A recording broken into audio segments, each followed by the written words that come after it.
Final round. Public hearings in the impeachment investigation into President Donald Trump wrap up today. We have team coverage, including a look at what comes next. Fight for the unborn.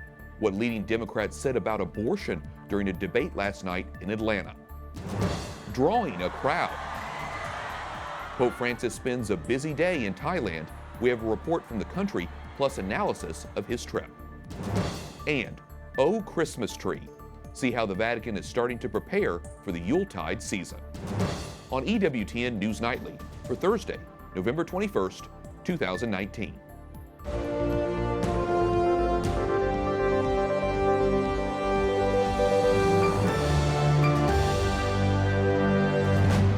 Good evening from Washington, D.C., and thank you for joining us for News from a Catholic Perspective.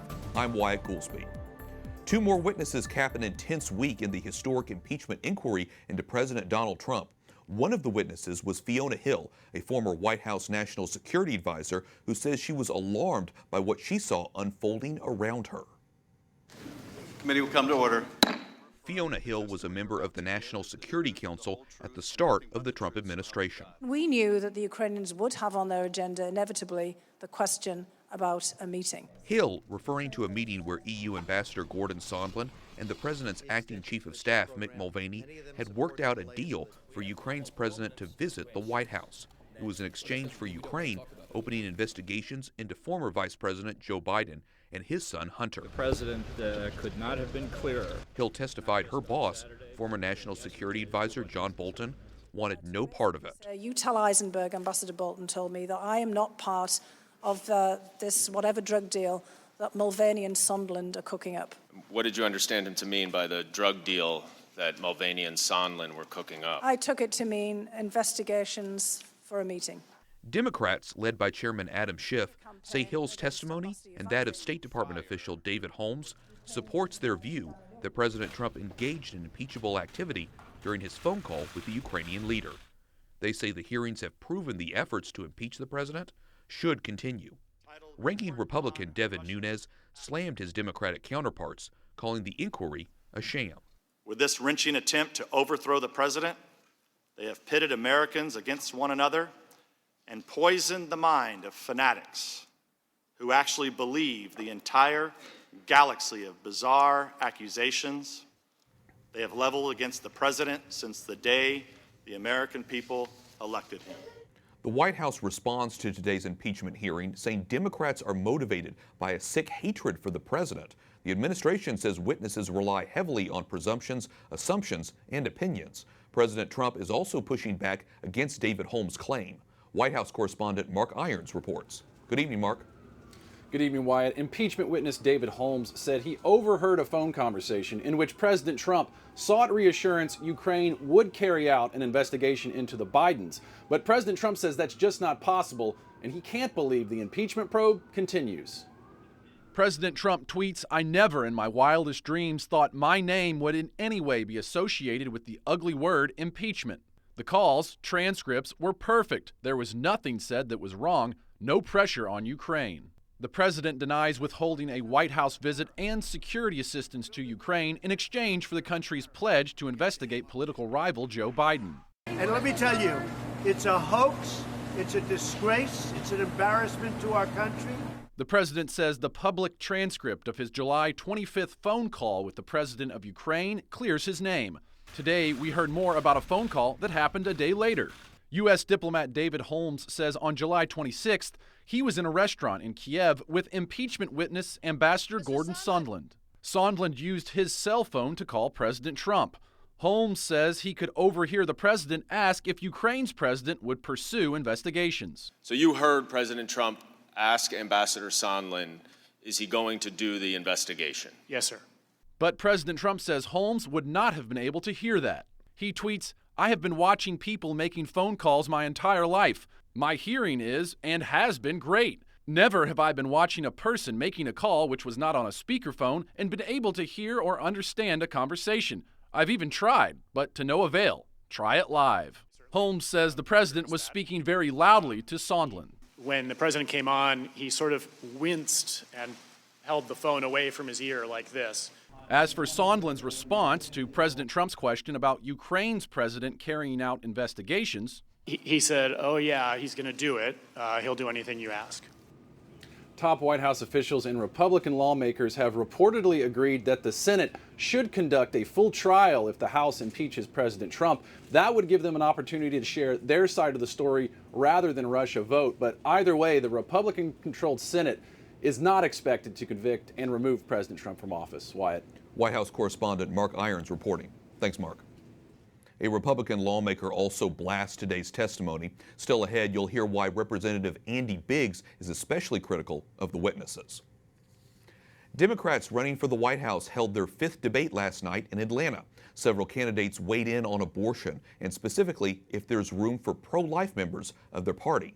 Massachusetts Senator Elizabeth Warren says she believes, quote, abortion rights are human rights. I believe that they are also economic rights, and protecting the right of a woman to be able to make decisions about her own body is fundamentally what we do and what we stand for as a Democratic Party. Vermont Independent Senator Bernie Sanders said it is, quote, women who control their own bodies, not politicians. Meantime, Republicans say President Trump has been called the most pro-life president in history.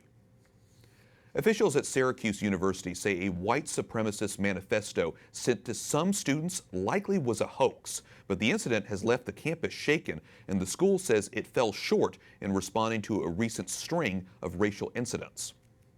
I do not accept this hatred here and now. This is not who Syracuse is at its best, and it's not who we can let ourselves become.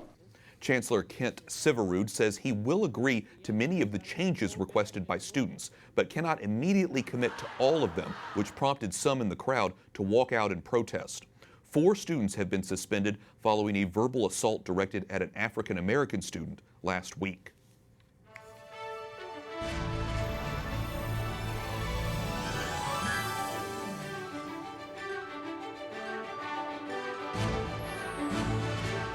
Pope Francis calls for action to protect women and children from prostitution and human trafficking in Thailand. Desfigurados en su dignidad más auténtica. The Holy Father said at his first public mass in Thailand to 60,000 people that he thinks how victims have been humiliated. The fight against human trafficking has been one of the cornerstones of Pope Francis' papacy. The United Nations considers Thailand a key trafficking destination, and 70% of the victims are underage girls. We begin our team coverage with Catholic News Agency's Hannah Brockhouse, who covered the Pope's Day in Thailand leading up to the Mass. Wyatt, I'm standing right now inside Thailand's National Stadium, where people are waiting for Pope Francis to arrive for Mass, his final appointment of the day. This morning, he began by meeting the Prime Minister of Thailand, followed by a speech to authorities and civil servants, where he stressed the need for unity while respecting diversity. That meeting was followed by a historic encounter between him and the Supreme Buddhist Patriarch of Thailand. In that meeting, they spoke about the need to promote peace together as brothers. The encounter with the Supreme Buddhist Patriarch was followed by a visit to a Catholic hospital called St. Louis Hospital. After meeting with nurses and doctors and medical personnel, the Pope spent a few private moments with the sick and disabled. After that, the Pope will meet with the King of Thailand, and then he'll join us here at Mass. In Bangkok, I'm Hannah Brockhouse, EWTN News Nightly. For more on the Pope's trip to Thailand and Japan, we go to Father Bernardo Cervellera, editor-in-chief of AsiaNews. He joins us from Rome. Father, what is Pope Francis hoping to accomplish during his trip to Thailand and Japan? I think on one hand, he wants to stress the possibility of living together, people of different faith and different ethnic origin, because Thailand and Japan have a great Thai community and Japan a great Japanese community. But there are many migrants from Laos, from Myanmar, from Vietnam, from other places. And Japan has different ethnic communities, Asian ethnic communities, but also very big Latin American and of other continents living together. So he wants to stress the possibility of being a fraternal community helping to each other. And the Catholic population is so small in both of these countries. Why did the Pope choose to go to these places? I think that he thinks that Asia is how can I say, the duty of missionary work of the Church of the third millennium, like John Paul II said. And he always stresses about that the Church should go out of the cozy rooms and go and meet the world and the other communities. So I think that Thailand and Japan, because they have very small percentage, 0.5 and 0.4% of Catholics, it is the best place for the mission of the Church of the third millennium. In the same time, he wants to stress that the mission can be done not with the powerful means or with a great population, a great Catholic population, but just with the small communities, just presenting to the world a kind of new humanity given by the Holy Spirit to the world. Well, today the Holy Father met with the Supreme Buddhist Patriarch in Thailand, and the two spoke about mutual trust and fraternity. So how can we as Catholics, as the Pope put it today, grow and live together as good neighbors with Buddhists or other people of different faiths? Of course, without discussing too much about theology and about our different religion, because our religions are different. But he stressed the fact that we can cooperate together to help poor people, to help migrants, to help disabled people, and so on. In this way, I think that we as Christians, we can communicate the newness of our faith to another milieu, another environment, a Buddhist environment. And in fact, just now in Thailand and in Japan, many Buddhists, they understand charities and helping other people through the Catholic faith, through the Catholic witness. So I think that cooperate together, not too much discussing together, is the path that the Pope is stressing with the High Patriarch of Thailand. A lot of really important messages there, a lot of really important things to keep in mind. So we'll continue to follow, obviously, the rest of the Pope's trip to Thailand and Japan. Father Bernardo Cervellera, Editor-in-Chief of AsiaNews, thanks so much for talking with us. Thanks to you. Israeli Prime Minister Benjamin Netanyahu has been indicted in a series of corruption charges. The decision throws the country's paralyzed political system into further disarray. It also threatens Netanyahu's grip on power. The 70-year-old has been charged with fraud, breach of trust, and accepting bribes. It is the first time a sitting Israeli prime minister has been charged with a crime. Netanyahu says the charges are part of a plot to remove him from power. Violent clashes in Iraq leave at least 3 protesters dead.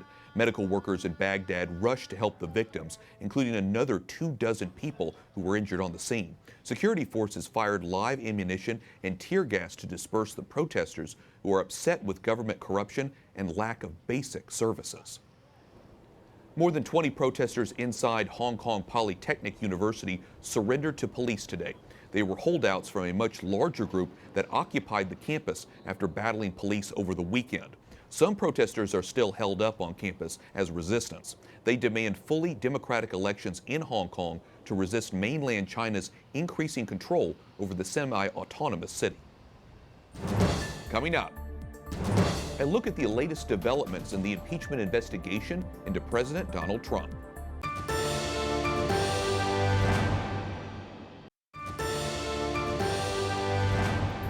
House Republican support for President Donald Trump appears to remain strong as the partisan divide over the impeachment inquiry remains.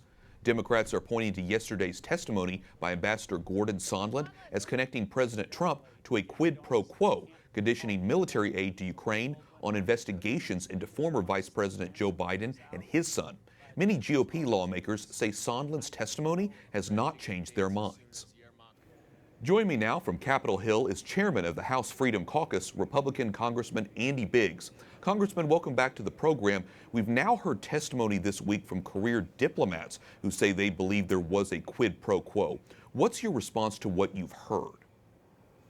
Well, if we were to take the two people who are testifying currently, they're not giving us anything new. It's the same thing we've heard before. But when you say career diplomats, that's exactly what we're hearing. Leave Ambassador Sondland out, but most everybody else has been career diplomats. Many of them are upset because of President Trump's skepticism on whether Ukraine was going to fight corruption. Many of them are upset because he had what they thought was a rogue team, even though there were Ambassador Volker, Ambassador Sondland, and Secretary Perry, who were not rogue, but they were working within normal channels. A lot of this is deep-seated animosity toward the president over the fact that they're not controlling the foreign policy, but the president is. But the other thing that I would just tell you is there's nothing new that's happening today, except for one interesting thing when Dr. Hill actually said that members of the committee are putting a false narrative out there that the Russians didn't interfere in the 2016 election. And what she said is a lie, a flat-out lie. There is no one in Congress who believes the Russians didn't interfere in the 2016 election. I think it undercuts her credibility, and she should just stick to the facts and not opine on political judgments like that. You had mentioned animosity. Do you think that Ambassador Gordon Sondland has that sense of animosity? I'm not sure what to make of Gordon Sondland. I mean, he seemed to answer whatever anybody asked him. He was kind of affirming whatever their position was. But the one thing that Sondland did out of the whole mess was say, look, the president told me he didn't want anything from Ukraine, no quid pro quo. All he wanted was President Zelensky to enact his policies consistent with his platform, which is an anti-corruption platform. That's what Sondland said repeatedly yesterday. It is very interesting. House Speaker Nancy Pelosi says there is clear evidence that President Donald Trump has used his office for personal gain. Congressman, what do you think of that statement? Well, first of all, there's no clear evidence of anything in this particular case. Everyone who's watching this and sat through said this is murky. A lot of it, in fact, most of it is indirect evidence, it's hearsay, and which makes this whole thing murky. That's why the American people are kind of tuning out in some respects. But I will also tell you this. This has been the goal of the Democrats for 3 years, and Nancy Pelosi's kind of backed her way into this. She didn't want to be here. She was kind of tricked into this and was told the whistleblower complaint had specific information. It turns out that the whistleblower complaint, what she was told about it was a lie. And so she's kind of having to defend where she is today. She's making these types of allegations. And again, I don't think she's watching these hearings. I think she's probably getting this from a staffer. And the staffer probably isn't construing this the way I think the American people are. Do you believe the president is innocent of any wrongdoing? I do, yeah, I do, absolutely. And I think that the American people are basically tired of the impeachment hearings. Good grief, heaven knows I am, and I'm in the middle of it. And I think we have so many issues that are so important to the Republic. And what we're seeing is just actually, quite frankly, a travesty, and it's going to set an incredibly poor precedent for the future. And that is to say, if you're going to try to impeach a president because you simply don't like him, as they, by the way, they iterated 3 years ago that was their objective, then that's a bad precedent for this long-enduring republic. All right, we'll be following all of this. Obviously, the House Democrats have not announced what the next steps are, so we'll continue to keep our eye on this next, what could potentially be next steps. Congressman Andy Biggs, Republican from Arizona and chairman of the House Freedom Caucus, thanks so much for talking with us. Great to be with you, Wyatt. Thank you. Tonight on EWTN Pro-Life Weekly, we hear about an initiative from the U.S. Conference of Catholic Bishops to help pregnant and parenting mothers in need. If the bishop decides to get involved in their diocese, then pastors will really need help. And they'll need to know that people are willing to get their hands dirty at the parish level and really get involved with this project. To hear more about walking with moms in need, watch EWTN Pro-Life Weekly tonight at 10 p.m. Eastern. You'll find a list of other viewing times at EWTN.com. Up next. analysis of how the White House is responding to the impeachment investigation. Plus, giving visitors to the Vatican a reason to smile, what they saw when they arrived in St. Peter's Square.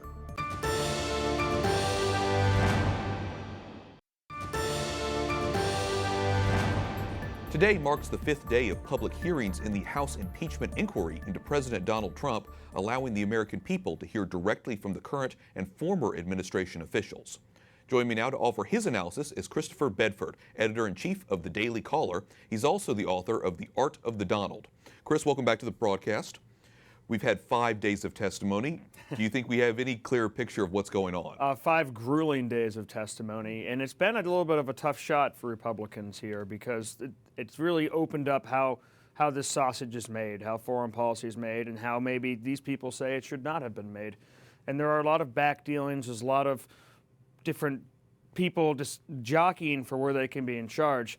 What the American people haven't seen, the few who may have suffered through this like we did, is that there is nothing here criminal, nothing here remotely criminal. What it seems to be the overwhelming theme is there are a bunch of State Department bureaucrats, usually ones who were on the side of President Barack Obama, very much so, who don't like that President Trump got in their sandbox, or don't like that he let Rudy Giuliani play with their toys. And they want their policy, and they want to protect it, and they want to protect their fiefdom. And anyone who gets in their way, they want to take down. And the Democrats see their chance, but I think it's a really tough sell as far as impeachment goes. So noting that, what do you think will be the impact on President Trump? If not an impeachment, then what could come out of this? Well, we know for sure, and this is why this whole thing is so hard to watch, we know for sure he's going to be impeached by the House of Representatives because they are Democrat-controlled. We've known that for months.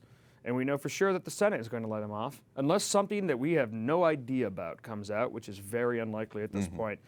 So this is going to tie up the president, however. It's going to continue to tie up the president. The Democrats have successfully hobbled his administration from anything except for executive action. The House of Representatives is unable to do anything, and the Senate is largely hobbled outside of judgeships. So they are slowing down the administration, and their next step is going to be to vote to impeach him very likely around the same time. There's a spending deal right before the Christmas holidays. So Americans are going to get impeachment for Christmas, and they're going to try and, it seems to me they're going to try and goad President Trump into refusing to sign a spending deal so they can have a PR win on the backs of federal employees who lose their jobs for Christmas. Interesting. We've interviewed a number of members of Congress this week who said their constituents are not really interested in the proceedings. Like you say, not everybody's watching it like we have. Do you think this is moving the needle at all with Americans, all of this impeachment inquiry, the political rhetoric? It's exhausting, mind-numbing television.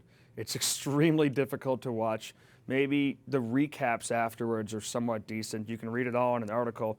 And all the polls that have come out so far have actually shown that people are moving a little bit less favorable to impeachment. Now, I think the polls that said that Americans were favorable to impeachment in the first place did not pass muster. They were the kind that said Hillary Clinton was 95% sure to win. They just weren't quite true, and polls have been difficult to trust.